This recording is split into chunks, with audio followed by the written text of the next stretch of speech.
ഈശോ മിശിഹായ്ക്ക് സ്തുതിയായിരിക്കട്ടെ. എൻ്റെ പേര് ജെസിമോൾ ആൻ്റണി. ഞാൻ എറണാകുളം ജില്ലയിലെ ചിറ്റൂർ തിരുക്കുടുംബ ഇടവകയിൽ നിന്ന് വരുന്നു. അമ്മയുടെ പ്രത്യക്ഷീകരണത്തിൻ്റെ സാക്ഷിയായി 2ാം തവണയാണ് ഞാൻ ഈ അൾത്താരയിൽ സാക്ഷ്യം പറയുന്നത്. അതിന് അമ്മയ്ക്കും തിരുക്കുമാരനും കോടാനുകോടി നന്ദി പറയുന്നു. എനിക്ക് ലഭിച്ച 3 രോഗസൗഖ്യങ്ങളാണ് ഞാനിവിടെ സാക്ഷ്യപ്പെടുത്തുന്നത്. 35 വർഷമായി, അതായത് ഏകദേശം സ്കൂളിൽ പഠിക്കുന്ന സമയം തുടങ്ങി എനിക്ക് തലവേദന ഉണ്ടായിരുന്നു. ആ സമയത്തൊക്കെ എനിക്ക് ഹീമോഗ്ലോബിൻ വളരെ കുറവായിരുന്നു. അതുകൊണ്ട് തന്നെ തലവേദന കൂടിക്കഴിയുമ്പോൾ ഛർദിലാകും, തലകറക്കമാകും, ഹോസ്പിറ്റലിൽ അഡ്മിറ്റാകും. അങ്ങനെ അതെൻ്റെ കഴിഞ്ഞ ഒരു 4 മാസം മുമ്പ് വരെ ഞാൻ ഈ മൈഗ്രെയിൻ മൂലം വളരെയധികം ബുദ്ധിമുട്ടിയിരുന്നു. പല ഡോക്ടേഴ്സിനെയും കാണിച്ചു, കുറേ നാൾ ആയുർവേദം കഴിച്ചു, പക്ഷേ ഒരു കുറവും ഉണ്ടായില്ല.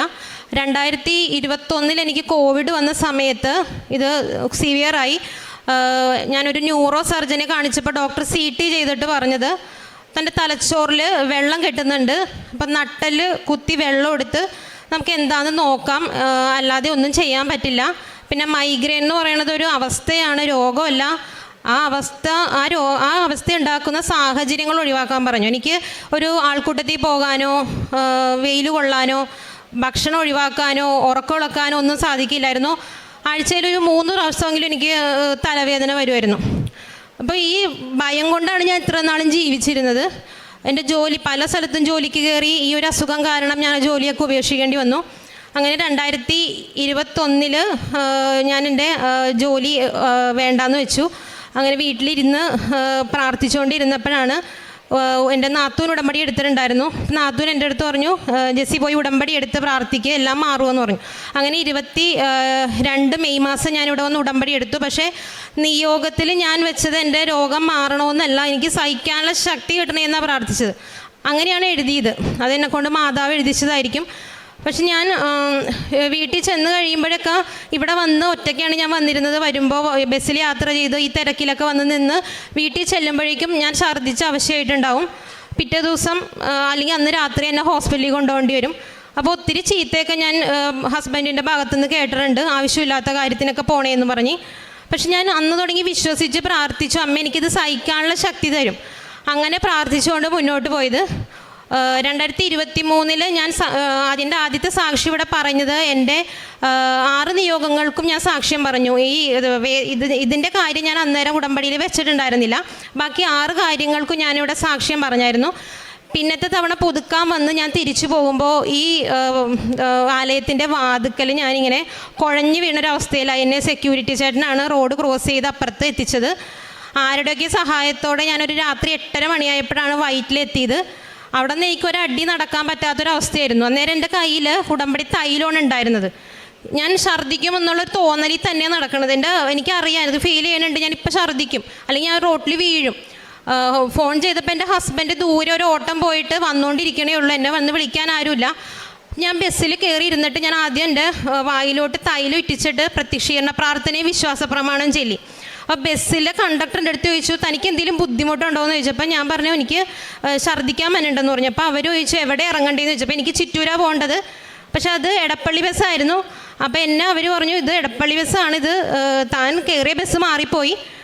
അവരെന്നെ വേറൊരു സ്റ്റോപ്പിൽ ഇറക്കിയിട്ട് വേറെ ബസ്സിൽ എന്നെ കയറ്റി വിട്ടു. ഞാൻ അങ്ങനെ കച്ചേരിപ്പടി ചെന്ന് ഇറങ്ങി. അവിടെ ചെന്നതേ എനിക്ക് ഓർമ്മയുള്ളൂ. പക്ഷേ അപ്പോഴേക്കും എൻ്റെ മോൻ അവിടെ വന്നിട്ടുണ്ടായിരുന്നു. ഒരു കണക്കിന് ഞാൻ അവൻ്റെ വണ്ടിയുടെ പുറകിലിരുന്ന് റോഡ് നീളെ ഛർദ്ദിച്ചാണ് ഞാൻ വീട്ടിലെത്തിയത്. അപ്പോൾ ബോധമൊന്നും ഉണ്ടാകാത്ത അവസ്ഥയായിരുന്നു. ഞാൻ എവിടെ കിടക്കണമെന്ന് പോലും ബോധമില്ലാത്ത അവസ്ഥയിലായിരുന്നു. അപ്പോൾ എനിക്ക് അന്ന് രാത്രി മുഴുവനും ഹസ്ബൻഡിൻ്റെ ചീത്ത കേട്ടു. നീ ആവശ്യമില്ലാത്തതിനൊക്കെ പോയിട്ടാണെന്നും പറഞ്ഞ് ഒരുപാട് ചീത്ത കേട്ടു. അപ്പോൾ പിറ്റേ ദിവസം ഞായറാഴ്ചയാണ്, എനിക്ക് പള്ളിയിൽ പോകണം. അപ്പം ഞാൻ ഹസ്ബൻഡിനോട് രാത്രി പറഞ്ഞു എനിക്ക് പള്ളിയിൽ പോകണോട്ടാന്ന് പറഞ്ഞപ്പോൾ നിന്നെ ഞാൻ എല്ലായിടത്തും കൊണ്ടുപോകാമെന്നാണ് പറഞ്ഞത്. കാരണം എനിക്ക് അത്രയും വയ്യാത്തൊരവസ്ഥയിലാണ്. പക്ഷെ ഞാൻ മാതാവിനോട് പ്രാർത്ഥിച്ച് കിടന്നു. കാശുരൂപം കയ്യിൽ പിടിച്ചിട്ട് പറഞ്ഞു എനിക്ക് എന്ത് വന്നാലും കാലത്തെ കുർബാന കൂടണം, അതിനെങ്കിലും മാതാവ് എന്നെ ഇടയാക്കണമെന്ന് പറഞ്ഞു. പിറ്റേ ദിവസം ഞാൻ എണീക്കുമ്പോൾ വീട്ടിലെല്ലാവരും എണീറ്റിട്ടുണ്ട്. ആ സമയത്ത് എൻ്റെ മുറി നിറച്ചും ഒരു മുല്ലപ്പൂവിൻ്റെ മണമായിരുന്നു. അപ്പോൾ ഞാൻ പെട്ടെന്ന് എനിക്ക് ഫീൽ ചെയ്തത് വേളാങ്കണ്ണിയിലൊക്കെ പോകുമ്പോൾ ആ അൾത്താരയുടെ അടുത്ത് നിൽക്കുമ്പോൾ കിട്ടുന്ന ആ സുഗന്ധമാണ് എനിക്ക് ഫീൽ ചെയ്തത്. അപ്പോൾ ഞാനത് ഹസ്ബൻഡിനോടും മക്കളോടും പറഞ്ഞപ്പോൾ അവരൊക്കെ ചിരിച്ച് കളിയാക്കി, നിൻ്റെ തോന്നലാണിതൊക്കെ, അപ്പോൾ ഓവറായി കഴിഞ്ഞാൽ ഇങ്ങനെയുള്ള തോന്നലുകൾ പലതുണ്ടാവും എന്ന് എൻ്റെ മക്കളും ഹസ്ബൻഡും ഒക്കെ പറഞ്ഞു. പക്ഷേ ആ സമയത്ത് എനിക്ക് കിട്ടിയ എനർജി എന്താണെന്നൊന്നും എനിക്കറിയില്ല. ഞാൻ കുർബാനയ്ക്ക് പോയി. അത് കഴിഞ്ഞ് ഞാൻ BCCയിലെ ഭാരവാഹിയായിരുന്നു. അത് കഴിഞ്ഞ് ഒരു മീറ്റിംഗ് ഉണ്ടായി, അതിലെല്ലാം അറ്റൻഡ് ചെയ്ത് 12:30 വീട്ടിൽ വരുമ്പോൾ തലേ ദിവസം എനിക്കുണ്ടായ ഒരു രോഗാവസ്ഥകളും എനിക്കുണ്ടായിരുന്നില്ല. അന്ന് തുടങ്ങി എനിക്കൊരു സങ്കടം ഉണ്ടായിട്ടില്ലെന്നുള്ളതാണ്. മാതാവിൻ്റെ സാമീപ്യം ഫീൽ ചെയ്ത ആ നിമിഷം തുടങ്ങി എനിക്ക് ഒരു സങ്കടങ്ങളും എനിക്ക് ഉണ്ടായിട്ടില്ല. ഞാൻ വേദനയെ ഓർത്ത് കരഞ്ഞിട്ടില്ല. പക്ഷേ തലവേദന എനിക്ക് ഇടയ്ക്ക് വരും. ഒരു 25 ഗുളികയെങ്കിലും ഒരു മാസം ഞാൻ കഴിക്കും.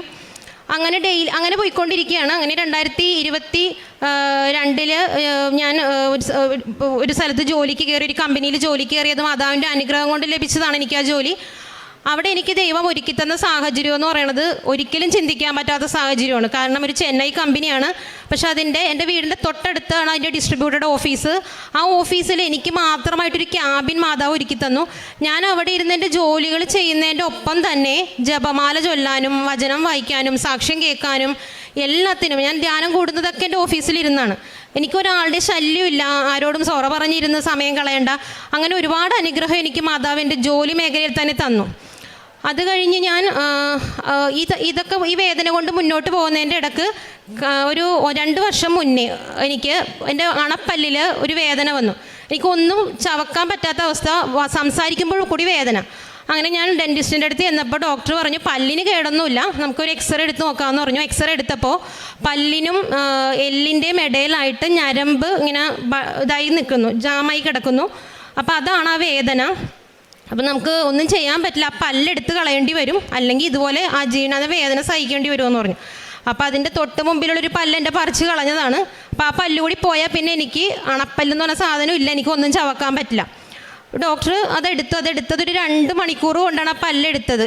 ഒരുപാട് ബുദ്ധിമുട്ടിയാണ് എടുത്തത്. സെഡേഷനൊന്നും ചെയ്തിട്ടൊന്നും എൻ്റെ വേദനയൊന്നും കുറയുന്നുണ്ടായിരുന്നില്ല. ആ പല്ലെടുത്ത സ്ഥലത്ത് ഒരു വലിയ ഹോളാണ് ഉണ്ടായത്. അത് ഡോക്ടർ അന്നേരം കോട്ടണൊക്കെ വെച്ച് തന്നു വിട്ടു. 2 ദിവസത്തോളം അതിൽ നിന്ന് ഇങ്ങനെ ബ്ലഡ് വന്നുകൊണ്ടിരുന്നു. എനിക്കൊന്നും കഴിക്കാൻ പറ്റാത്ത അവസ്ഥയായിരുന്നു. ഞാൻ അത് വെച്ചിട്ടാണ് നീരൊക്കെ ആയിട്ടാണ് ഓഫീസിൽ പോയിരുന്നത്, വീട്ടിലെ ജോലികൾ ചെയ്തിരുന്നത്. അതിൻ്റെ കൂടെ തലവേദനയുടെ ശല്യവും ഒക്കെ ആയപ്പോൾ ശരിക്കും എനിക്ക് ഒരു ഭ്രാന്ത് എടുക്കുന്ന അവസ്ഥ. തലവേദന കൂടി കഴിയുമ്പോൾ ഞാൻ തലയൊക്കെ മതിലേക്ക് കൊണ്ടിട്ട് ഇടിച്ചിട്ടുണ്ട്. എനിക്ക് അത്ര സഹിക്കാൻ പറ്റാത്ത തലവേദനയാണ് വന്നത്. അപ്പോൾ ഞാനങ്ങനെ ഈ ഉടമ്പടി തൈലവും ആ ബ്ലഡ് വരലൊന്ന് നിന്നപ്പോൾ ഉടമ്പടി തൈലവും ഉപ്പും ഒരു കോട്ടണിൽ വെച്ചിട്ട് ഞാൻ ആ ഭാഗത്ത് ഇങ്ങനെ വെച്ച് കിടക്കുമായിരുന്നു. അപ്പോൾ അങ്ങനെ പോയിക്കൊണ്ടിരുന്നു. ഒരു 4 മാസം ഞാൻ ആൻറ്റിബയോട്ടിക് എടുത്തു. അത് കഴിഞ്ഞ് ഞാൻ തീർത്തു. എനിക്ക് ഫുഡൊന്നും കഴിക്കാണ്ടായപ്പോൾ ഞാൻ ക്ഷീണിക്കാൻ തുടങ്ങി, എനിക്ക് ഒട്ടും പറ്റാണ്ടായി. അങ്ങനെ വന്നപ്പോൾ ഡോക്ടറിൻ്റെ അടുത്ത് ഞാൻ വീണ്ടും ചെന്നപ്പോൾ ഡോക്ടർ പറഞ്ഞു അത് സ്റ്റിച്ച് ഇടാനൊന്നും പറ്റില്ല, പൊട്ടിപ്പോകും. അപ്പം അതുകൊണ്ട് താൻ അധികം സ്ട്രെയിൻ എടുത്ത് സംസാരിക്കരുത്, താടിയൊന്നും അനക്കണ്ട അധികം, പിന്നെ അതുപോലെ തന്നെ ഫുഡ് അവിടെ ഇട്ട് ചവക്കണ്ടെന്ന് പറഞ്ഞു. അങ്ങനെ പോയിരുന്ന സമയത്ത് ഒരു ദിവസം ഞാൻ ബ്രഷ് ചെയ്തുകൊണ്ടിരുന്നപ്പോൾ എൻ്റെ വായിൽ നിന്ന് കുറേ ചോര വന്നു. അപ്പോൾ എനിക്ക് നോക്കാൻ തന്നെ എനിക്ക് പേടി, എന്തായിരിക്കും ഇനി അവിടെ വീണ്ടും വല്ലതും വല്ല ഞരമ്പ് വല്ലതും പൊട്ടിയോ, കാരണം അത്രയധികം ചോര പോയായിരുന്നു. ഞാൻ പേടിച്ചാണ് കണ്ണാടിയുടെ മുമ്പിൽ പോയി നിന്നിട്ട് ആദ്യം ഞാനൊരു ഗ്ലാസ്സിൽ ഉടമ്പടി ഉപ്പിട്ട് വിശ്വാസ പ്രമാണം ചൊല്ലി അത് എൻ്റെ വായി കൊണ്ടു. വീണ്ടും തുപ്പിയപ്പോഴും ഒത്തിരി ചോര പോയി. ഞാൻ തുറന്ന് നോക്കുമ്പോൾ ആ ഹോളായിരുന്ന സ്ഥലത്തൊരു വെളുത്ത നിറത്തിൽ കാണുന്നു. ഞാനോർത്ത് ഞാൻ ഈ പഞ്ഞി ഇങ്ങനെ വെച്ചത് വല്ലതും അതിൻ്റെ ഉള്ളിലായി പോയതായിരിക്കുമോ. അപ്പോൾ ഞാൻ പേടിച്ചു പോയി, ഇൻഫെക്ഷനായി കൂടുതൽ ബുദ്ധിമുട്ടായാലെന്ന് ഓർത്ത് ഞാൻ അന്ന് വൈകിട്ട് ഡെൻറ്റിസ്റ്റിൻ്റെ അടുത്ത് ചെന്നു. അപ്പോൾ ഡോക്ടർ പറഞ്ഞു എന്തിനാണ് ഈ വേണ്ടാത്തതൊക്കെ വെക്കുന്നത്, മരുന്ന് ഞാൻ ഇവിടെ നിന്ന് വെച്ച് തന്നെ കൂടാണ്ട് നിങ്ങൾ എന്തിനാണ് നിങ്ങൾ സ്വയം ചികിത്സയൊക്കെ ചെയ്യണമെന്ന് ചോദിച്ചു. അപ്പോൾ ഡോക്ടർ ഒരു ക്രിസ്ത്യനാണ്. അപ്പോൾ ഞാൻ ഡോക്ടറിനോട് പറഞ്ഞു ഡോക്ടറെ ഞാൻ വേറെ ഒന്നുമല്ല വെച്ചത്, വിശുദ്ധ തൈലവും ഉടമ്പടി ഉപ്പുമാണ് വെച്ചത്, എനിക്ക് മാതാവ് അത് മാറ്റി തന്നോളും, ഡോക്ടറിന് മാറ്റാൻ പറ്റിയില്ലല്ലോ എന്ന് പറഞ്ഞു. അപ്പോൾ ഡോക്ടർ പറഞ്ഞു ഡോക്ടർമാർ പറയണ കുറേയൊക്കെ കേൾക്കണം, പ്രാർത്ഥനയും വേണം എന്നൊക്കെ പറഞ്ഞ് ഡോക്ടർ എന്നെ കുറേ പിണങ്ങിയൊക്കെ ചെയ്തു. ഡോക്ടർ പരിശോധിച്ചിട്ട് എൻ്റെ അടുത്ത് പറഞ്ഞു അത് കോട്ടണമൊന്നും അല്ല, അതെന്തോ എല്ല് പോലെ തോന്നണേന്ന് പറഞ്ഞു. അപ്പോൾ എന്നിട്ട് ഡോക്ടർ അത് മരുന്ന് വെച്ചു, ആൻറ്റിബയോട്ടിക് തന്നു, എന്നെ തിരിച്ച് വീട്ടിലോട്ട് വിട്ടു. 2 ദിവസം കഴിഞ്ഞപ്പോൾ ഞാൻ ഇതേപോലെ തന്നെ എന്തായി അവിടുത്തെ സ്ഥിതി എന്നറിയാൻ വാ തുറന്ന് നോക്കിയപ്പോൾ ആ സ്ഥലത്ത് എനിക്കൊരു പല്ല് വന്നേക്കണം, ഒരു അണപ്പല്ല് വന്നേക്കണം, അണപ്പല്ലിൻ്റെ ഷേപ്പിൽ അത് പൊന്തി വന്നേക്കണം. അപ്പം ഞാൻ അത് പല്ല് ഈ പ്രായത്തിൽ എനിക്ക് 44 വയസ്സായപ്പോൾ ഈ പ്രായത്തിൽ ഒരു അണപ്പല്ലൊക്കെ വരുമോ എന്നറിയാൻ വേണ്ടി ഞാൻ ഡോക്ടറിനെ വിളിച്ചപ്പോൾ ഡോക്ടർ പറഞ്ഞു തനിക്ക് തോന്നിയതായിരിക്കും, അത് എല്ലാമാണ്, അത് ഈ ഏജിലൊന്നും വരാൻ സാധ്യതയില്ല, കുട്ടികൾക്കൊക്കെയാണ് അണപ്പല്ല് പറഞ്ഞു പോയാൽ വരുന്നത്, അത് തൻ്റെ തോന്നലായിരിക്കും, അല്ലെങ്കിൽ ആ എല്ല് കാണുന്നതാണ്, വൈകിട്ട് ഹോസ്പിറ്റലിലേക്ക് വരാൻ പറഞ്ഞു. ഞാൻ ചെന്ന് കഴിഞ്ഞപ്പോൾ ഡോക്ടർ പരിശോധിച്ചിട്ട് കുറേ നേരം ഡോക്ടർ ഇങ്ങനെ ടേബിളിൽ ഇങ്ങനെ ചിന്തിച്ചിരുന്നു കുറേ നേരം. കുറേ ഗൂഗിളിലും അവിടെ ഇവിടെയൊക്കെ സെർച്ച് ചെയ്തു. വേറൊരു ഡോക്ടറിനെ വിളിച്ച് ചോദിച്ചു. എന്നിട്ട് ഡോക്ടർ പറഞ്ഞത് ഒരിക്കലും നടക്കാത്തൊരു കാര്യമാണ്, അത് അങ്ങനെ വരാൻ സാധ്യതയില്ല. പക്ഷേ അവിടെ ഒരു പല്ലാണ്, ശരിക്കും ഒരു അണപ്പല്ല്, പുതിയതായിട്ട് വരുന്നത് പോലെ ഒരു അണപ്പല്ല് എൻ്റെ ആ ഭാഗത്ത്. അതും 1.5 കൊല്ലം കഴിഞ്ഞു. അതിന് ശേഷം എനിക്ക് മാതാവ്, കാരണം അത്രയധികം ഞാൻ അനുഭവിച്ചിട്ടുണ്ട് വേദന, ഫുഡൊന്നും കഴിക്കാൻ പറ്റാണ്ട് ഈ തലവേദനയുടെ ഒപ്പം. അങ്ങനെ ആ ഒരു രോഗസൗഖ്യം എനിക്ക് ലഭിച്ചു. അതുപോലെ തന്നെ ഞാൻ സ്ഥിരം ഒരു ആശ്രമത്തിലാണ് കുമ്പസാരിക്കാൻ പോണത്. അപ്പോൾ അവിടുത്തെ അച്ഛൻ എൻ്റെ അടുത്ത് ഇങ്ങനെ ഓരോ കാര്യങ്ങൾ ചോദിച്ചു കഴിഞ്ഞപ്പോൾ ഞാൻ എൻ്റെ ശാരീരിക ബുദ്ധിമുട്ട്, എനിക്ക് എപ്പോഴും ദേഷ്യം വരുമായിരുന്നു, എല്ലാവരോടും ഞാൻ ദേഷ്യപ്പെടുമായിരുന്നു. എൻ്റെ ശാരീരിക ബുദ്ധിമുട്ടുകൾ കൊണ്ടാണ് ഞാൻ ഈ ദേഷ്യപ്പെട്ടിരുന്നത്. അപ്പോൾ അച്ഛനോട് ഞാനത് പറഞ്ഞു, എനിക്ക് ദേഷ്യം അടക്കാൻ പറ്റണില്ല അച്ഛോ, എത്ര ശ്രമിച്ചിട്ടോന്ന് പറഞ്ഞു. അപ്പോൾ അച്ഛൻ ചോദിച്ചു എന്താ കാര്യം, വീട്ടിലെന്തെങ്കിലും പ്രശ്നമുണ്ടോ എന്ന് ചോദിച്ചപ്പോൾ ഞാൻ പറഞ്ഞു ഇതാണ് എൻ്റെ രോഗാവസ്ഥ കാരണമെന്ന് പറഞ്ഞു. അപ്പം അച്ഛൻ പറഞ്ഞു നിനക്ക് വേദന വരുമ്പോൾ നീ ഈശോയുടെ പീഡാസഹനം ധ്യാനിച്ചാൽ മതി. അത് നമ്മുടെ കുരിശിൻ്റെ വഴിയിലെ പീലാത്തോസിൻ്റെ മുമ്പിൽ നിൽക്കുന്നത് തുടങ്ങി യേശുവിനെ കല്ലറയിൽ സംസ്കരിക്കുന്നത് വരെയുള്ള അങ്ങനെ നീ ധ്യാനിച്ചിട്ട് കാര്യമില്ല. നീ പാഷൻ ഓഫ് ക്രൈസ്റ്റ് കാണ്, ഈശോ എങ്ങനെയാണ് ശരിക്കും പീഡ അനുഭവിച്ചതെന്നുള്ളത് അതിൽ പറയുന്നുണ്ടെന്ന് പറഞ്ഞു. ഞാൻ സ്ഥിരം, അതായത് ഡെയിലി കാണാൻ തുടങ്ങി ആ ഒരു ഭാഗം, ഈശോയുടെ പീഡാസഹനം അതിൽ കാണാൻ തുടങ്ങി. അങ്ങനെ എനിക്ക് എന്ത് വേദന വരുന്ന ആ സമയത്ത് ചിലപ്പോൾ ഞാൻ തലയുടെ ചുറ്റും ഇങ്ങനെ കെട്ടിപ്പൊതിഞ്ഞ് ടവൽ കൊണ്ട് തുണി നെറ്റിയിൽ വരിഞ്ഞ് മുറുക്കി കെട്ടി ഐസൊക്കെ വെച്ചൊക്കെ ആയിരിക്കും ഞാൻ തലവേദന വരുമ്പോൾ കിടക്കണം. പക്ഷെ ആ സമയത്ത് ഞാൻ ഈ സിനിമയിൽ ഈ രംഗങ്ങളാണ് എൻ്റെ മനസ്സിലൂടെ വന്നത്. എങ്ങനെയാണെന്ന് അറിയാൻ പാടില്ല, ഒരു 10-15 മിനിറ്റിനുള്ളിൽ ഞാൻ ഉറങ്ങിപ്പോവും. ഉറക്കം ഉണരുന്നത് ഞാൻ ഫ്രഷായിട്ട് തന്നെ ഉറക്കം ഉണരുന്നത്. അപ്പോൾ അച്ഛൻ പറഞ്ഞതൊരു ഹോംവർക്കായിട്ട് തന്നെ ഞാനത് ചെയ്യാൻ തുടങ്ങി. എനിക്ക് സഹിക്കാനുള്ള ശക്തി അതിലൂടെ കിട്ടി. അങ്ങനെ ഇരിക്കുമ്പോൾ എനിക്ക് കഴിഞ്ഞ ഡിസംബർ 22 തീയതി അങ്ങാണ്ടാണെന്ന് തോന്നുന്നു, എനിക്ക് ഹോസ്പിറ്റലിൽ വെച്ച് പെട്ടെന്ന് വയറുവേദന ഉണ്ടായി. ഞാൻ ഛർദ്ദിച്ചു. അങ്ങനെ ഞാൻ അവിടെ നിന്ന് വീട്ടിലെത്തിയിട്ട് ഛർദ്ദിൽ നിൽക്കുന്നുണ്ടായിരുന്നില്ല. കണ്ടിന്യൂസ് ഒരു 20 പ്രാവശ്യമെങ്കിലും ഞാൻ രാത്രി ആയപ്പോഴേക്കും ഛർദ്ദിച്ച് തീർന്നു. ഞാൻ അവശയായിപ്പോയി. അതിന് അടുത്തുള്ള ക്ലിനിക്കിൽ കൊണ്ടുപോയി ഡ്രിപ്പൊക്കെ ഇട്ട് കിടത്തി. അപ്പോൾ അവിടുത്തെ ഡോക്ടർ പറഞ്ഞത് അസിഡിറ്റി ആയിരിക്കും. അപ്പോൾ എൻ്റെ ഹസ്ബൻഡിന് അന്നേരം വഴക്ക് പറഞ്ഞായിരുന്നു, നീ ഉപവാസമൊക്കെ എടുക്കണോണ്ടാണ് നിനക്ക് ഈ അസിഡിറ്റി കയറണത്, അപ്പോൾ അതുകൊണ്ട് അതൊക്കെ രോഗമുള്ളവർ അങ്ങനെ ഉപവാസം എടുക്കണമെന്ന് നിർബന്ധമില്ലെന്ന് പറഞ്ഞു. പക്ഷേ എനിക്ക് ഫുഡൊന്നും അവോയ്ഡ് ചെയ്യാൻ പറ്റില്ല, ഉറക്കം ഉളക്കാൻ പറ്റില്ല, അങ്ങനെയുള്ള ഇതൊക്കെ ഉള്ള ആളാണെങ്കിലും ഞാൻ ബുധനാഴ്ചയും ശനിയാഴ്ചയും കാലത്ത് ഞാൻ ഫുഡ് കഴിക്കാറില്ല. അപ്പോൾ ഡോക്ടറിൻ്റെ അടുത്ത് പറഞ്ഞു താൻ ഉച്ചക്ക് കഴിക്കാതിരിക്കും, രാവിലത്തെ ബ്രേക്ക്ഫാസ്റ്റ് സ്കിപ്പ് ചെയ്യലേ എന്ന് പറഞ്ഞായിരുന്നു. പക്ഷേ ഞാൻ രാത്രി ഒരു 8 മണിക്ക് തലേദിവസം കഴിച്ചാൽ പിന്നെ കഴിക്കുന്നത് ഉച്ചയ്ക്ക് 2 മണിയാകുമ്പോഴാണ്. അപ്പോൾ അതൊരു ലോങ് ഫാസ്റ്റിംഗ് ആയിരിക്കുമല്ലോ എന്ന് കരുതിയിട്ടാണ് ഞാൻ അങ്ങനെ ചെയ്യുന്നത്. അങ്ങനെ ചെയ്യുമ്പോൾ ഞാൻ ആ സമയത്തൊക്കെ ജപമാല ചൊല്ലിയാണ് പ്രാർത്ഥിക്കുന്നത്. പക്ഷെ അതുകൊണ്ട് തന്നെ ആ സമയത്തൊന്നും എനിക്ക് തലവേദന വരാറില്ല. അങ്ങനെ ഈ വയറുവേദന അസിഡിറ്റിയുടെ ആണെന്ന് പറഞ്ഞു. ഡോക്ടർ ഒരു ഗ്യാസ്ട്രോനെ കണ്ടോളാൻ പറഞ്ഞു. അപ്പോൾ എനിക്ക് ESA ഉള്ളതുകൊണ്ട് ഞാൻ ESA ഹോസ്പിറ്റലിൽ ചെന്നു. അപ്പോൾ അവർ പക്ഷേ എനിക്ക് സർജനാണ് റെഫർ ചെയ്തത്. അങ്ങനെ ഞാൻ സർജനെ കണ്ടു. സർജൻ അൾട്രാസൗണ്ട് ചെയ്ത റിസൾട്ട് വന്നപ്പോൾ അതിനകത്ത് എനിക്ക് അപ്പൻഡിസൈറ്റിസ് ആണ്, അത് കൂടിപ്പോയേക്കണേണ്, ഉടനെ സർജറി വേണമെന്ന് പറഞ്ഞു. അപ്പോൾ ഈ സമയത്തൊക്കെ ഞാൻ ഹോസ്പിറ്റലിൽ ഒറ്റയ്ക്കാണ് പോണത്. പോകുമ്പോൾ കാശുരൂപം കയ്യിൽ പിടിച്ച് കൊന്തയും ചൊല്ലിയൊക്കെയാണ് ഞാൻ പോണത്. അങ്ങനെ അവിടെ സർജറി വേണമെന്ന് പറഞ്ഞപ്പോൾ ആകെ ഞാൻ പേടിച്ചു. കാരണം ഞാൻ ജീവിതത്തിൽ ആദ്യമായിട്ടാണ് സർജറി നേരിടേണ്ടി വരുന്നത്. അപ്പോൾ എനിക്കതിൻ്റെ ഒരു പേടി ഉണ്ടായിരുന്നു. പിന്നെ വീട്ടിലാണെങ്കിലും ഹസ്ബൻഡ് 3 മക്കളുമാണുള്ളത്, എന്നെ നോക്കാനൊന്നും ആരും ഉണ്ടാവില്ല, എൻ്റെ ജോലിനെ ബാധിക്കും, 2 മാസം റെസ്റ്റ് വേണം, ഇതൊക്കെ ഞാൻ ആലോചിച്ചു. അപ്പോൾ ലാപ്രോസ്കോപ്പിക് സർജറിയാണ് ഞാൻ കണ്ടത്. അപ്പോൾ ഞാൻ വിചാരിച്ചു കീഹോൾ സർജറി ആയിരിക്കും എന്ന് കരുതി. പക്ഷേ ഡോക്ടർ എനിക്ക് അനസ്തെറ്റിസിന് ചീട്ട് തന്നു, എല്ലാം ഡേറ്റൊക്കെ എടുക്കാൻ പറഞ്ഞു. അവസാന നിമിഷമാണ് ഞാൻ അറിയുന്നത് ഓപ്പൺ സർജറി ആണെന്നുള്ളത്. അപ്പോൾ ഞാൻ ഡോക്ടറോട് പറഞ്ഞു, ഡോക്ടർ ഞാൻ വില്ലിങ് അല്ല, ഓപ്പൺ സർജറി എനിക്ക് പറ്റില്ല, എനിക്ക് ഒരുപാട് പ്രയാസങ്ങളുണ്ട്, അപ്പോൾ അതുകൊണ്ട് പറ്റില്ല എന്ന് പറഞ്ഞു. അപ്പോൾ ഡോക്ടർ പറഞ്ഞു തൻ്റെ ജീവന് തന്നെ അബദ്ധമാണ്, കാരണം ഇത് അത്രയും ഇൻഫെക്റ്റഡ് ആയിട്ട് ഇരിക്കണേണ്, അതാണ് നിർത്താണ്ട് ഛർദ്ദിൽ വന്നേന്ന്. ഞാൻ ഛർദ്ദിച്ച് കഴിയുമ്പോൾ ലാസ്റ്റ് ബ്ലഡ് കലർന്ന രീതിയിലാണ്, അതായത് ബ്രൗൺ കളറാണ് ഞാൻ ഛർദ്ദിച്ച് ലാസ്റ്റ് ആകുമ്പോൾ ഛർദ്ദിച്ച് പോകുന്നത്.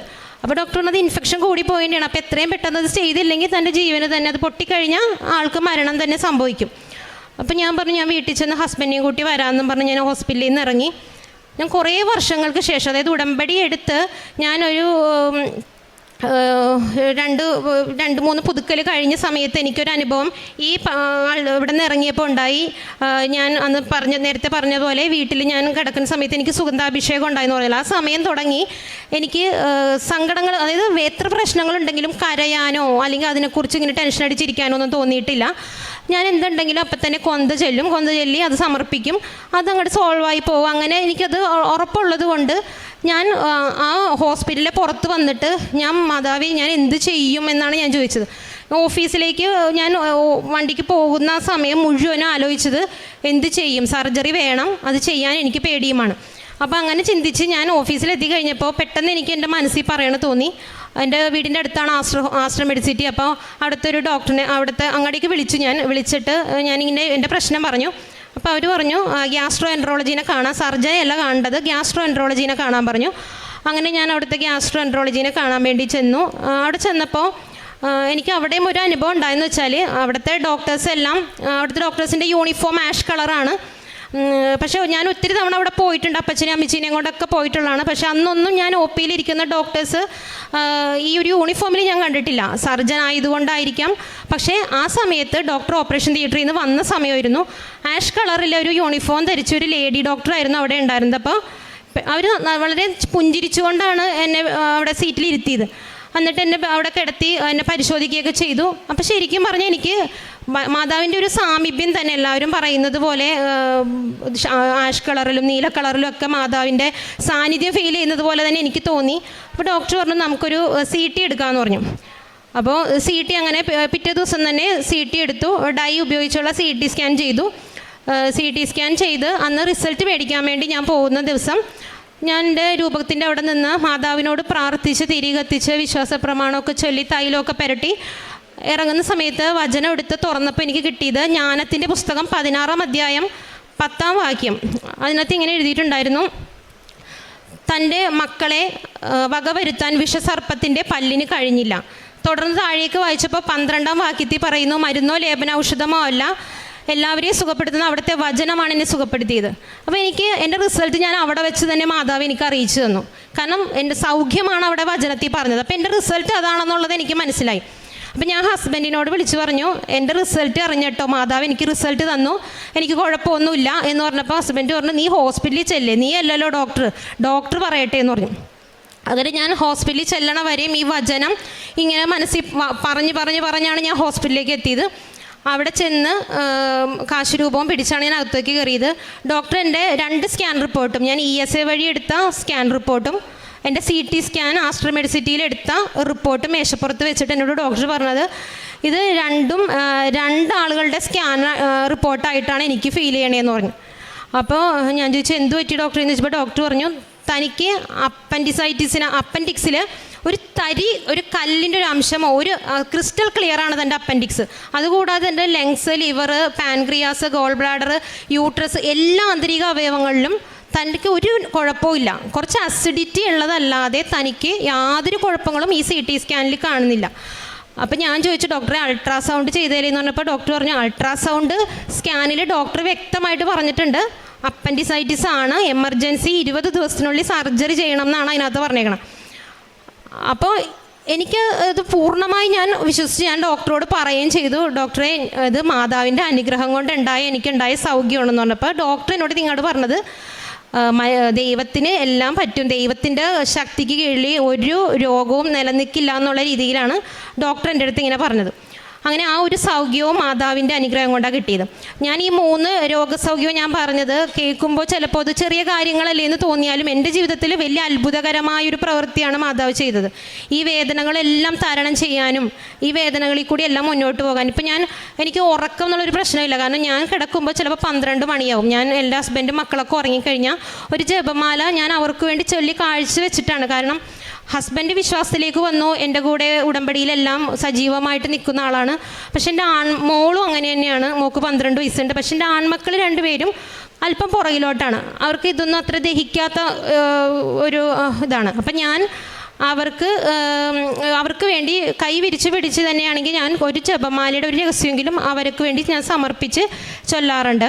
പിന്നെ അതുപോലെ തന്നെ അത് കഴിഞ്ഞ് ഞാൻ 4:30 മണിക്ക് എണീറ്റിട്ടായാലും എൻ്റെ ഉടമ്പടി പ്രാർത്ഥനയും ഒരു ജപമാലയും ചൊല്ലിയിട്ട് ആരംഭിക്കും.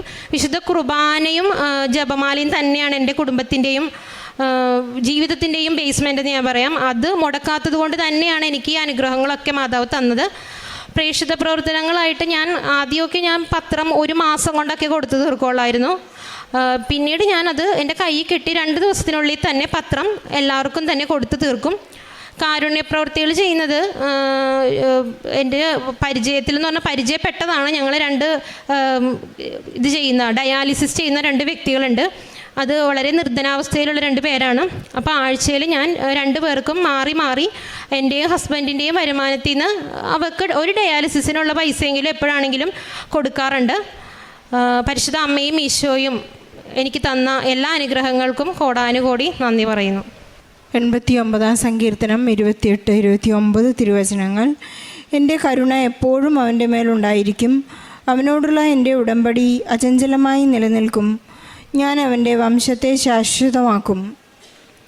ജെസിമോൾ എന്ന ഈ സഹോദരിയുടെ വളരെ ശ്രേഷ്ഠമായ പ്രത്യക്ഷീകരണ സാക്ഷ്യത്തിൽ നമുക്ക് മനസ്സിലാക്കുന്നത് സമയച്ചുരുക്കത്തിൻ്റെ അമ്മ അവരുടെ ജീവിതഭാരം, അസുഖങ്ങൾ, സൗഖ്യം നൽകി ഈശോയിൽ നിന്ന് വലിയ സൗഖ്യം ലഭിച്ചതിനെക്കുറിച്ചാണ് 3 സാക്ഷ്യങ്ങൾ ഈ മകളിവിടെ ഏറ്റുപറഞ്ഞത്. എല്ലാത്തിനെയും അംഗീകരിക്കുവാനും സ്വീകരിക്കുവാനുമുള്ള ഒരു തുറവിയും ഈശോയെ ഗാഢമായി സ്നേഹിക്കുവാനുള്ള വലിയ അഭിഷേകവുമാണ് ഈ മകൾക്ക് ലഭിച്ചിരിക്കുന്നത്. പരിശുദ്ധ അമ്മയുടെ സുഗന്ധാഭിഷേകത്തിലൂടെ പലതവണ ഈ മകൾക്ക് പരിശുദ്ധ അമ്മ സാമീപ്യം നൽകി ഈശോയുടെ ആ സ്നേഹം എപ്പോഴും അനുഭവിക്കുവാനുള്ള വലിയ കൃപ ഈ മകൾക്ക് ലഭിച്ചു. കാരണം 35 വർഷമായിട്ട് ഈ മകൾക്ക് മൈഗ്രെയിൻ എന്ന അസുഖത്തെക്കുറിച്ച് ഈ മകൾ വിവരിക്കുകയായിരുന്നു. ജെസിമോൾ പറഞ്ഞതുപോലെ ഇതൊരു ചെറിയ സാക്ഷ്യമല്ല. കാരണം 35 വർഷമായിട്ട് വളരെയധികം സങ്കടപ്പെടുന്ന ഒരവസ്ഥയിൽ നിന്ന് വളരെ ഉടമ്പടിയെടുത്ത് കുറച്ച് നാൾ കഴിഞ്ഞപ്പോൾ നേർച്ച വസ്തുക്കളുടെ ശക്തമായ ഉപയോഗവും ഈശോയോടുള്ള വിശ്വസ്തതയും തൻ്റെ എല്ലാ സങ്കടങ്ങളെയും ഈശോയ്ക്ക് സമർപ്പിച്ച് പ്രാർത്ഥിക്കുന്നത്, അണപ്പല്ല് സൗഖ്യപ്പെട്ട് ഒരു 44-ാമത്തെ വയസ്സിൽ വീണ്ടും അവിടെ പല്ല് വരിക, അതുപോലെ ഓപ്പൺ സർജറി പറഞ്ഞ അപ്പൻഡിസൈറ്റിസിൻ്റെ അസുഖം വളരെ ഒരു ഗ്യാസ് പ്രോബ്ലമായി ചുരുങ്ങി, അതിൻ്റെയൊന്നും ആവശ്യമില്ല എന്ന് പറയുന്ന ഒരു സമയ ചുരുക്കമാണ് പരിശുദ്ധ അമ്മ കാണിച്ചത്. അമ്മയ്ക്ക് ഈശോയോട് പറയാൻ വളരെ സമയം കുറച്ച് മതി.